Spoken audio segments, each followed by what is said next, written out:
सोचिए जरा, क्या आपको मालूम है कि आप रोजाना जो मसाले अपने खानों में इस्तेमाल करते हैं, उनमें से 80% हिस्सा सिर्फ फिलर्स और केमिकल्स हो सकता है?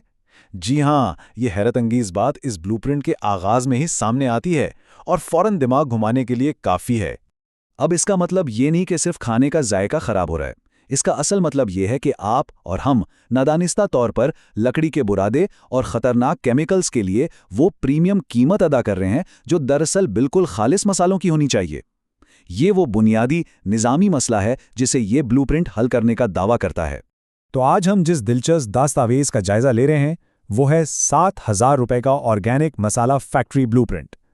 ये एक ऐसी अमली गाइड है जो दावा करती है कि ना सिर्फ इस मसले को हल किया जा सकता है, बल्कि इस रास्ते पर चलकर मालियाती खुदमुख्तारी यानी फाइनेंशियल इंडिपेंडेंस भी आसानी से हासिल की जा सकती है। इस सफ़र में हम इन 6 अहम बातों पर गौर करेंगे: मिलावट ज़्यादा मसालों का मसला, होलसेल मंडी की स्ट्रैटेजी, फैक्ट्री लगाना, वन डिश ब्रांडिंग का उसूल, स्ट्रीट सेलिंग का फ़न और आखिर में गुर्बत के निज़ाम से छुटकारा। तो सबसे पहले बात करते हैं पहले हिस्से की, यानी मिलावट ज़्यादा मसालों का मसला और रोज़मर्रा की परेशानी। यहाँ एक लफ्ज़ जो सबसे ज़्यादा उभर कर सामने आता है वो है खालिस। सोर्स के मुताबिक लोग अब इन घटिया और जाली चीज़ों से बिल्कुल थक चुके हैं।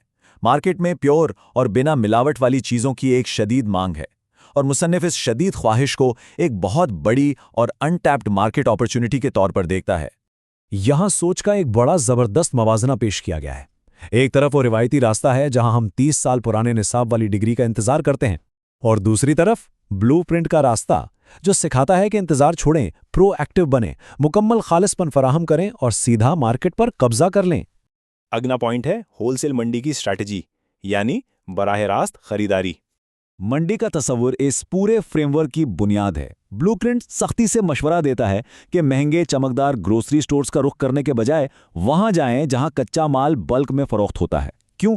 क्योंकि जब आप सोर्स से डायरेक्ट डील करते हैं तो प्योरिटी और क्वालिटी मुकम्मल तौर पर आपके अपने कंट्रोल में होती है। और आपको खरीदना क्या है? जैसे साबुत हल्दी, खुश्क सुर्ख मिर्च और साबुत धनिया। ब्लूप्रिंट का मानना है कि माशियाती असूल के मुताबिक असल मुनाफा हमेशा खरीदने के वक्त होता है। जब कच्चा माल बल्क में मंडी से उठाया जाए तो न सिर्फ मियार पक्का होता है बल्कि लागत भी इंतहाई कम होती है। तीसरा मरहला है फैक्ट्री लगाना। सुनने में शायद बहुत बड़ा लग रहा हो, लेकिन ठहरिए, सिर्फ 7,000 रुपए। जी हाँ, ब्लूप्रिंट इस बात पर जोर देता है कि इस काम की लागत किसी फैंसी डिनर की कीमत से भी कम है। सिर्फ चंद हजार रुपए में एक हैवी ड्यूटी कमर्शियल ग्राइंडर खरीदकर आप इस बिजनेस का बाकायदा आगाज कर सकते हैं। ये बात वाकई बहुत हौसला अफजा है। ये सेटअप इंतहाई आसान है। एक अच्छा कमर्शियल ग्राइंडर लें और अगर अदरक या लहसुन का पाउडर बनाना है तो ब्लूप्रिंट एक सस्ता DIY तरीका बताता है। लकड़ी का डब्बा और हीट बल्ब्स लगाकर अपना फूड डिहाइड्रेटर खुद तैयार करें। आपकी प्रोडक्शन लाइन के लिए किसी बड़ी फैक्ट्री की जरूरत नहीं। आगाज के लिए बस आपकी किचन की टेबल ही काफी है।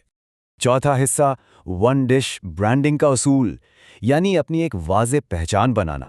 इस ब्लूप्रिंट में वन डिश का फलसफा बहुत वाज़ेह है। इसका मतलब यह है कि एक साथ 50 मुख्तलिफ चीज़ें बेचने के बजाय सिर्फ किसी एक प्रोडक्ट को मास्टर करें। चाहे वो सुर्ख मिर्च पाउडर हो या कोई लाजवाब खुफिया बिरयानी मिक्स, उसमें ऐसी महारत हासिल करें कि लोग उसके बिना खाना पकाना ही भूल जाएं। और जब बारी आती है पैकेजिंग की, तो वो भी बिल्कुल लो टेक रखनी है। फूड ग्रेड शफाफ पाउचेज लें, एक छोटी सीलिंग मशीन और एक बेसिक सा लेबल। ट्रांसपेरेंट पाउच इसलिए इंतहाई जरूरी है क्योंकि देखने वाले को खालिसपन अपनी आंखों से नजर आना चाहिए। जैसा कि ब्लूप्रिंट का कहना है, प्योरिटी बेचने के लिए आपको मार्केटिंग डिग्री की जरूरत नहीं पड़ती। पांचवां हिस्सा स्ट्रीट सेलिंग का फन। यहां से असल जमीनी मेहनत का आगाज होता है। यहां ब्लूप्रिंट एक मखसूस लफ्ज इस्तेमाल करता है, ख्वार, जिसका मतलब है गली मोहल्ले की वो सख्त मेहनत जो शायद थोड़ी अनग्लैमरस जरूर लगे। सोर्स क्लियर करता है कि एसी दफ्तरों में बैठकर कामयाबी नहीं मिलती। आपको खुद मार्केट में उतरकर लोगों को फेस करना होगा। तरीका बहुत सिंपल और ग्रासरूट्स लेवल का है। छोटे ग्रोसरी स्टोर्स और मोहल्ले के तंदूरों को टारगेट करें। उन्हें मुफ्त छोटे सैंपल पैक्स तकसीम करें। जब लोग बिना आर्टिफिशियल कलर्स के उस खालिस मसाले का असली जायका चखेंगे तो वो जायका खुद ही उन्हें आपका पक्का ग्राहक बना देगा। आखिरी हिस्सा गुर्बत के निज़ाम से छुटकारा पाने का रास्ता। असली तालीम मंडी में होती है, क्लासरूम में नहीं। यहाँ मुसन्निफ का एक बड़ा जज्बाती और वाज़े बयान सामने आता है। हम यहाँ किसी भी मखसूस सोच की हिमायत नहीं कर रहे, लेकिन ब्लूप्रिंट का ये बुनियादी नज़रिया है कि अमली तजुर्बा और ख़ुद ज़मीन पर मेहनत करना रिवायती तालीमी निज़ाम से कहीं ज़्यादा मुफीद हो सकता है। अगर इस ब्लूप्रिंट की रियाजी समझें तो वो इस टेबल में पूरी तरह फिट आती है। कच्चा माल कौड़ियों के भाव खरीदें ताकि लागत कम हो, फिर खालिसपन और सिंपल पैकेजिंग से उसकी मार्केट वैल्यू बढ़ाएं और आखिर में उसे एक अच्छी कीमत पर फ़रोख्त करके अपनी मालियाती खुद मुख्तारी हासिल करें। बड़ा सीधा सा हिसाब है। इस सारे फ्रेमवर्क का निचोड़ ये है कि अगर आप सच में मेहनत करके अपनी कम्युनिटी को एक खालिस और साफ प्रोडक्ट फराहम करते हैं तो आप सिर्फ कारोबार नहीं कर रहे, बल्कि आप इस निज़ाम के लिए एक निहायत ज़रूरी और अनस्टॉपेबल असासा बन जाते हैं। प्योरिटी ही वो असल ताकत है। तो इस पूरे तज्जिए के आखिर में ये दस्तावेज हमें एक बहुत गहरे सवाल के साथ छोड़ जाती है। इस पूरे ब्लूप्रिंट को देखने के बाद क्या हकीकी मालियाती आज़ादी एक क्लासरूम की चार दीवारी में मिलती है या बाहर निकलकर मुकामी मार्केट की हकीकत का सामना करने में? इस बारे में आपका क्या ख्याल है? ज़रूर सोचिएगा।